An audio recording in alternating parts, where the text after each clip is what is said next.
Now, aside from the sunshine, of course, Florida is known for its oranges, but production is plummeting because of disease that we've talked about, natural disasters, and of course land that's being sold. 10 Tampa Bay's Miguel Octavio is live with us here tonight, and you're sharing how one man is working to be a part of this solution. And it's so important, Courtney, because at one point this area was known as the world's citrus center, but things have really changed.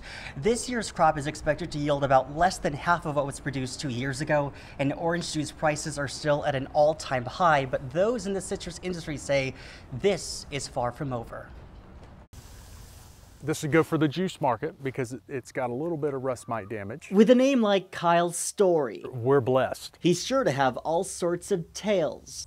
My brother and I are the 4th generation growers for our family. His begins in the 30s, when his family eventually developed their citrus business. Nearly a century later, he's rewriting their story in Lake Wales. We've learned a lot of what to do. We've learned a lot about what not to do. We test this fruit to make sure it's quality. The villain in this plot, a pest, barely the size of a fingernail. It's the root of citrus greening, a disease with no known cure, preventing oranges from blooming. We're resilient. We plan to be just that better at what we're doing once the trees are able to be healthier. The impact devastating the wallets of growers in Florida. Matt Joyner, CEO of Florida Citrus Mutual. Last season, we ended it right at 18 million boxes of citrus, so about a 90% decline. Twin hurricanes the end of 2022 further rotted the industry to its core. The worst part was the rain and of course the wind, both in combination with each other really wiped us out. Hurricane Ian's and Nicole battered citrus production so much. Last season was one of the worst since World War II. But Kyle is hoping a new type of treatment will improve their orange production.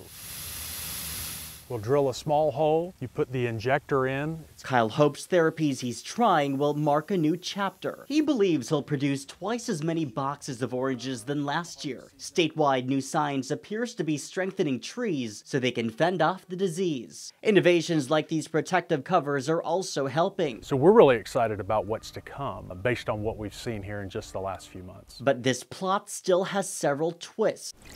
People aren't drinking as much juice anymore. Acres of land are being sold for development. The groves next to Kyle's just shut down. But every problem produces possible solutions. We see a commitment from the growers today that's unparalleled. That commitment perhaps stronger than any treatment to exist, and key to keeping Kyle's story alive. Hopefully that's another generation or more. And our thanks to Kyle for sharing his story. Now, the upcoming season is forecasted to produce about 20 million boxes, and that might not seem like much, but the Florida Citrus Mutual CEO says it's a sign that the therapies are working. And we have University of Florida to thank for that because they were given $16 million to advance that research. And right now, Florida Citrus Mutual is also continuing to work to provide more aid for farmers and growers after Hurricanes Ian and Nicole. So a lot in store and a lot of signs of hope for them as well.